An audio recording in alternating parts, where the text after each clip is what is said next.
Hello, my name is Roderick Seed, and thank you very much to the BFS for asking me to give a warm-up for their Wednesday warm-up series.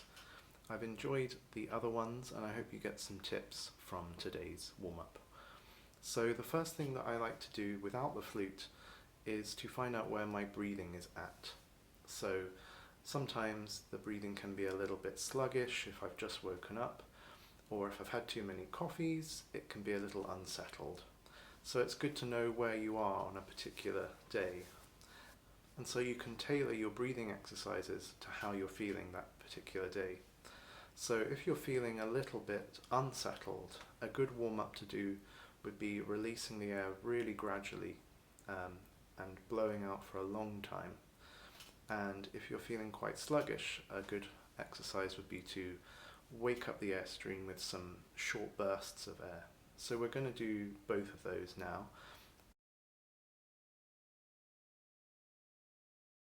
So let's start with the gradual release of air. And before we think about blowing, let's do it over a hiss. So you're going to go s for 8 beats. So thinking about how you're sitting or standing, try not to collapse as you breathe out or blow out, but actually think up as you blow out. So you're thinking up along the spine, and as if you're by the crown of your head, you're being pulled up to the ceiling. And at the same time, you've got the feeling of gravity anchoring you down with the ground, and you've got the support of the ground. So feel your feet on the ground if you're standing or sitting, and think of a little tripod. So your big toe, little toe and heel are supporting your weight there. So you've got this opposition, which helps keep everything nice and free. So we're going to breathe in through the nose for 4, and then hiss out for 8. Okay, so breathing in, and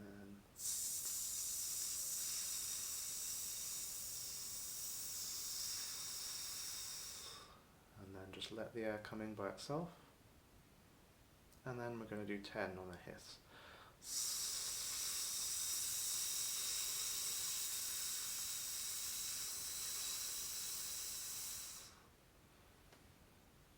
So the hiss is really good because it gives us this feeling of really gradual release, and yet we're not thinking about the flute yet. It's just a little bit away from it. So now if we just simply blow out like we would on the flute almost, so nice round aperture here, not letting the air come out too quickly, but at the same time using all your air throughout the whole time that you blow out. So we're going to do 10 again, but this time just blowing.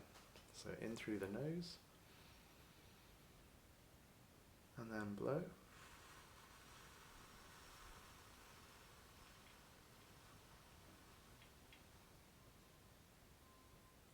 Great. And so you can carry on with that.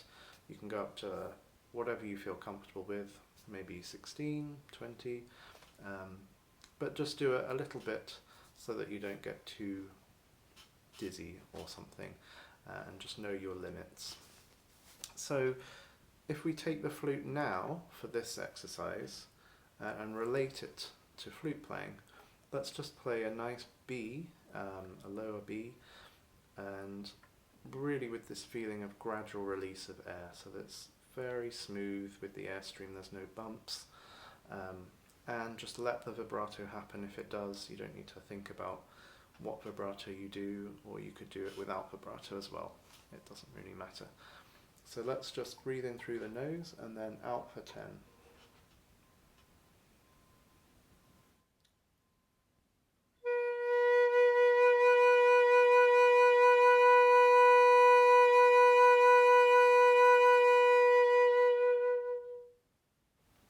Let the air come in and go down one note.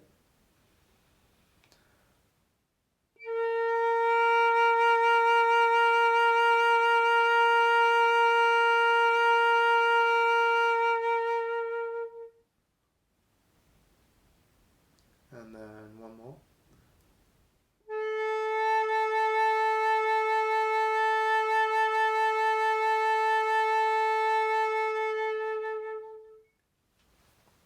Good, and as you let go of the airstream at the end, try not to let it stop suddenly like a fly on a windscreen, but just let the air go.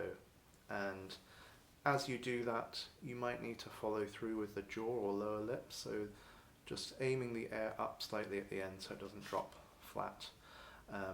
But that's something that we'll be practicing later anyway. Okay, so that was the gradual release. Let's now work on some nice enlivening short bursts of air. So without the flute again, we're just going to say sh, so an SH, and we're going to do it 1, 2, 3, 4 like this. Sh, sh, sh, sh. Okay, and then breathe. Sh, sh, sh, sh. And then breathe. This time we're going to hold the sh at the end for 4 beats. So we'll do 4 short ones and then a longer one. Sh, sh, sh, sh, sh, sh, sh, sh, sh. Good. Now let's go back to normal blowing. Same thing. Same release and feeling the air coming back easily. So it's like a dog panting. The air can just exchange freely. Okay, so let's try. Think maybe of an F as you blow out. Ready? Let's go.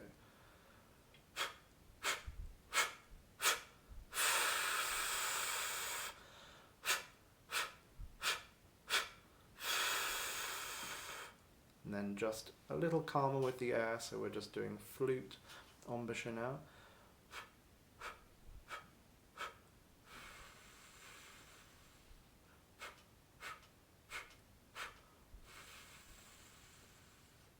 Good, now try it on your hand and see if you can feel the air staying in the same place.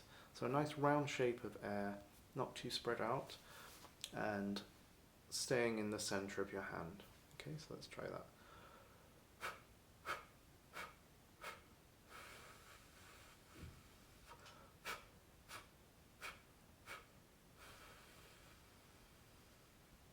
Good, so let's try that on the flute now. So we'll have nice, without the tongue, just free bounces of air, and then a longer note.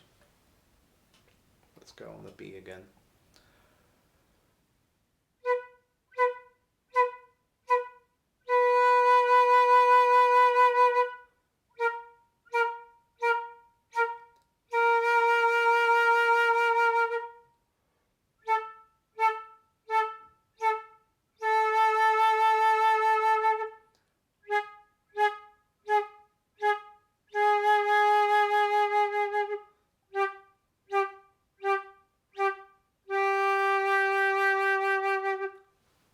Good, let's do the same thing up the octave, and this time we're going to make it into a bit of a moist sonority. So we're going to do 4 short, hold the B, and slur to the B flat for 4 as well. So I'll just show you.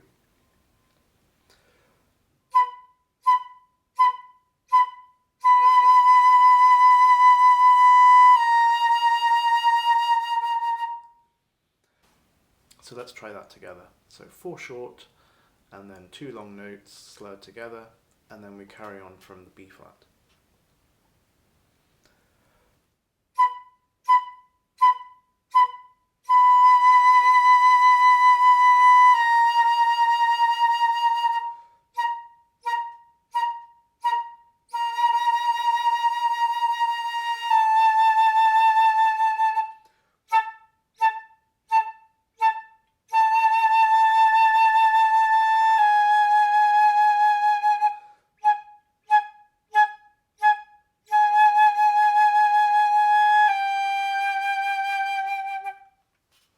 Etc. So you can keep going all the way down and then all the way up. So it's just another way of practicing the sonority exercise, just to change things up. Saint-Saëns Romance is really nice. It appears in the low register first in a couple of keys, the main melody, and then towards the end we have this nice mid to high register appearance of the melody in those two keys. So it's nice to practice the melody just by itself in all of those registers. And the first thing that I love to do is sing and play. It really helps to find the resonance, helps to release the jaw a little bit, and it helps with overall breathing as well. So let's sing and play just the opening melody of Saint-Saëns Romance.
Okay, so you might notice when you sing and play, breathing is actually a lot easier because you're using your air, and the more that you use your air, the easier the in-breath is. It just takes care of itself.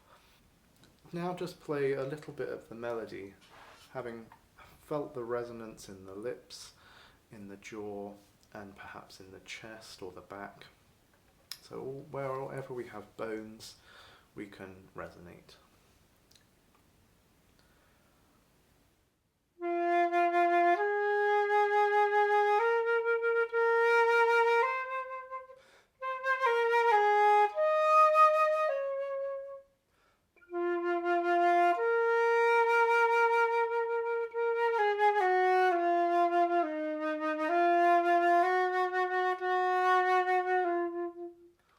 So already I'm finding that my sound is getting a bit better, and we're going to work on aspects of now this piece. So one thing that we can practice is the meter or stress patterns within a phrase. So putting some words to melodies is something that I learned from Wib. So this melody, we can put the words dearest, I love you, and that gives us a sense of where the stress patterns are.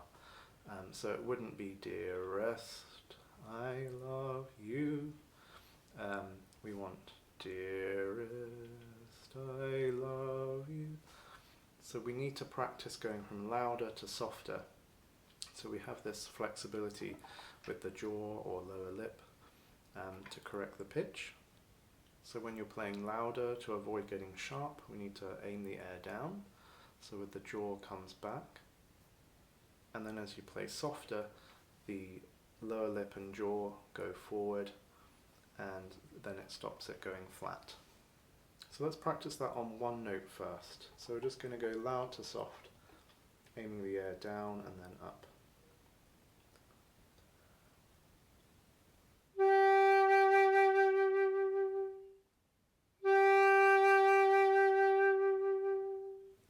Now let's try that an octave higher.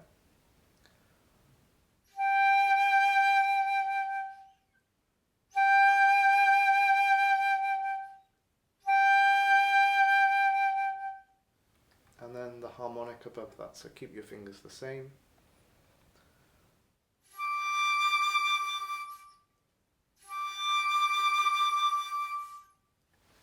Okay, so now let's join those harmonics up. So we're going to go loud to soft. Okay, so we're thinking of that first word, dearest. Let's try that on the G, and then we'll go up to A flat.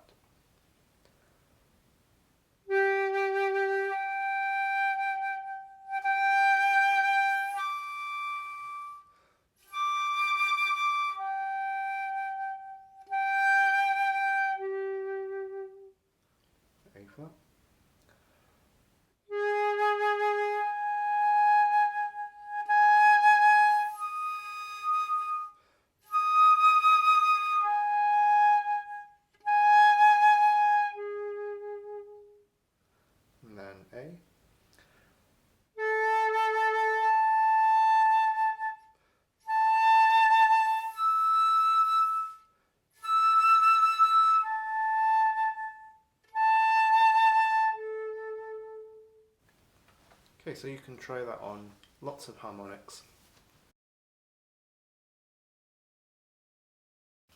Then let's practice the I love you part. So we're going to do a repeated note as well. And with repeated notes, which appear a lot in the Saint-Saëns Romance, just be careful that the first note isn't cut short. And so we just need to do a little diminuendo on it so that the next note can be clear. So try to avoid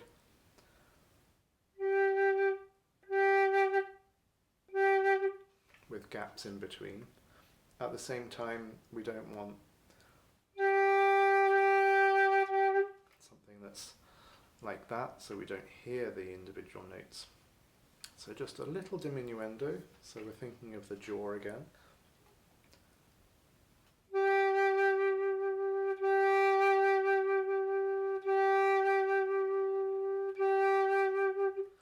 It's a small diminuendo. It's like saying dum, dum, dum, and the M continues until the next dum. So I like to think of the air just being very continuous on a piano, and then there's little peaks above that where you articulate, so where the air is a little bit more. So you play your soft G first.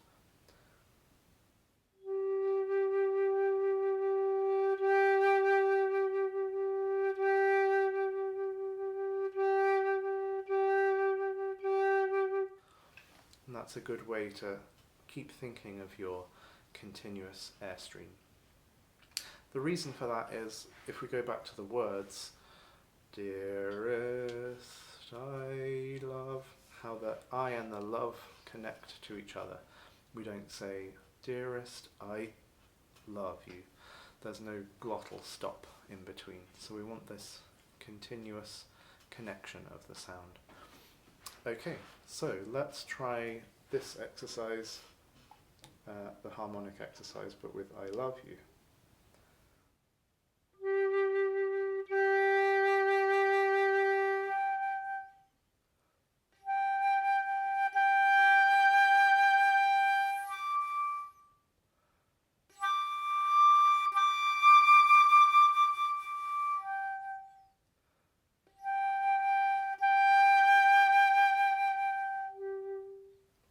Let's go up to the A flat.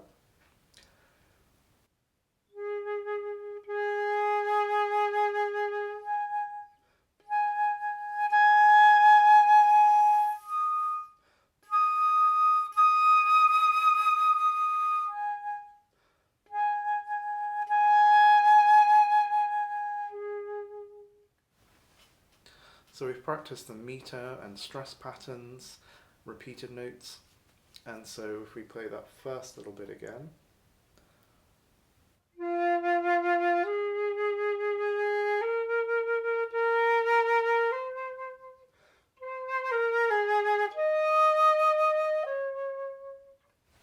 We've got that idea of the first beat being a little stronger, and we've got nice clear repeated notes as well.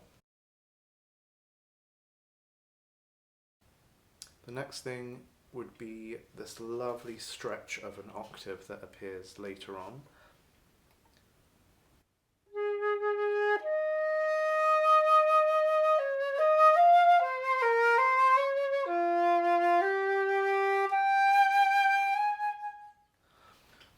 It's such a nice leap, and also we have the stress pattern. We have two notes that lead us onto the first downbeat with the octave, and then softer on the A flat. So I like to practice, first of all, just F and G with harmonics with this pattern.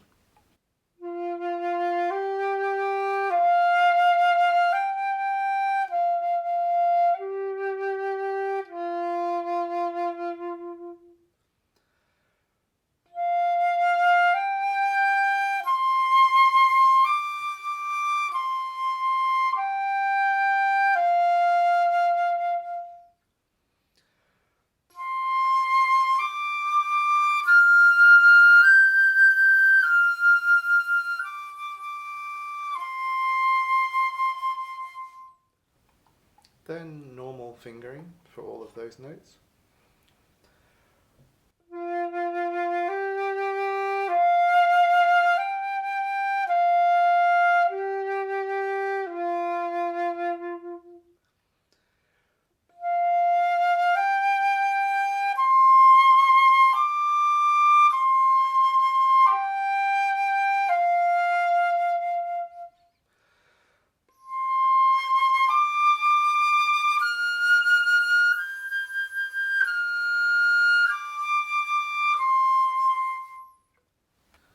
Then the same thing with G and A flat on harmonics first.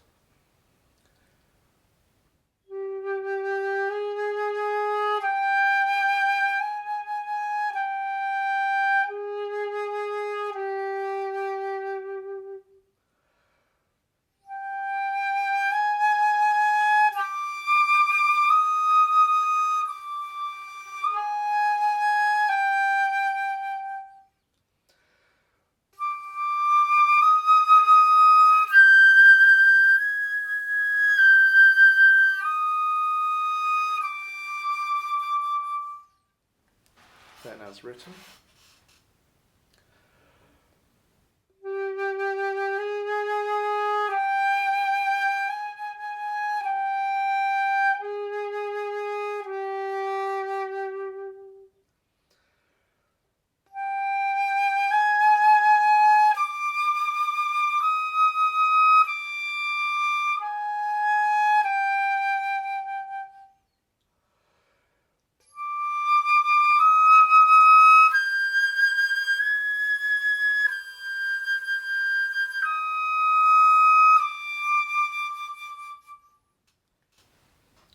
And then we combine them so that it's like the melody in Saint-Saëns.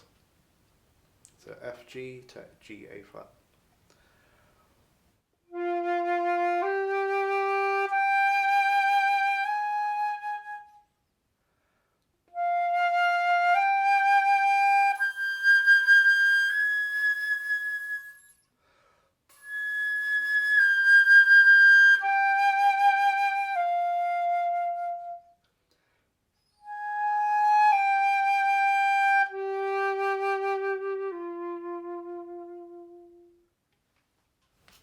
Great. So that is like a really nice stretch in the morning.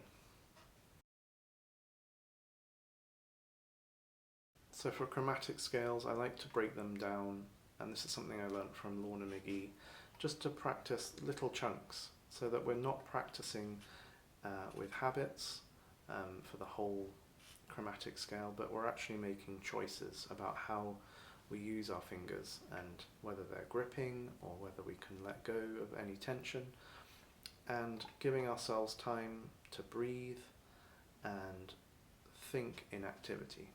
So if we take small little chunks of 5 chromatic notes at a time, up and down, and just really make sure that the fingers stay close to the keys and that they're moving really lightly and we're feeling lifting rather than pressing.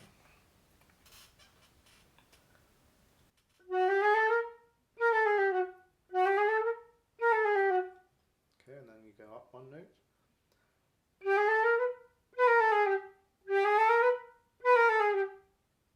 And keep going.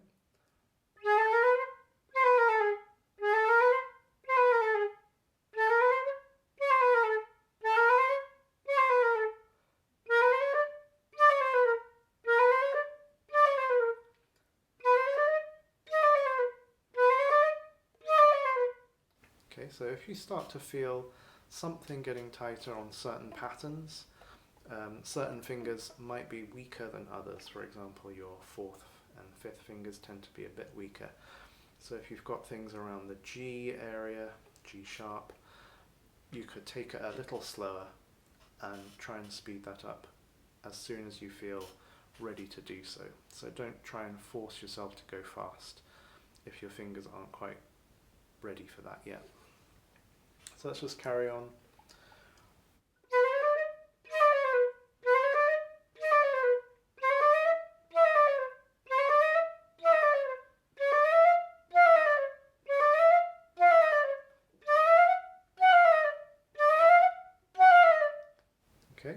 And then after you've done that for a little bit, you can then make the chunks a little bit longer.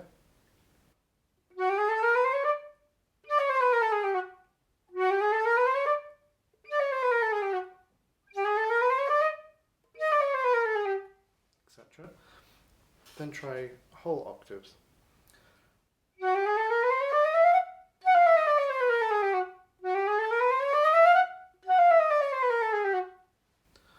So just to be aware of, as you make those chunks longer or you start to get faster, keep that nice ease of movement in the fingers. So we always want to practice observing well and not just going through the motions in our practice, but really keeping a close eye and ear on our playing.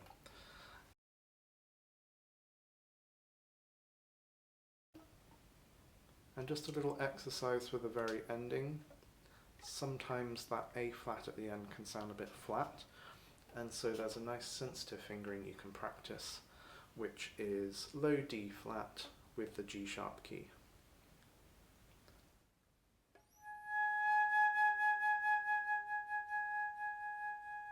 And you can get super soft without too much strain in the lip muscles or in the jaw. You can keep that nice and free and floating, and it will be in tune for you. So it's nice sharp fingering for that A flat. And so a little exercise I do is just to practice harmonics, real notes, and the sensitive fingering. So I've got lots of choices. So we start with the low notes.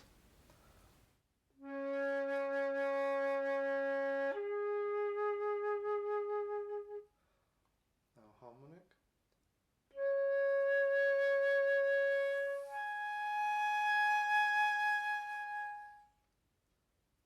Then real fingering.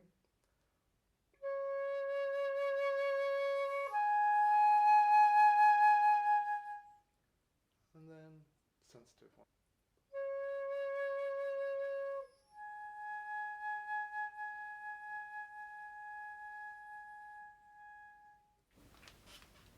And then you can try that on all the other notes with sensitive fingerings.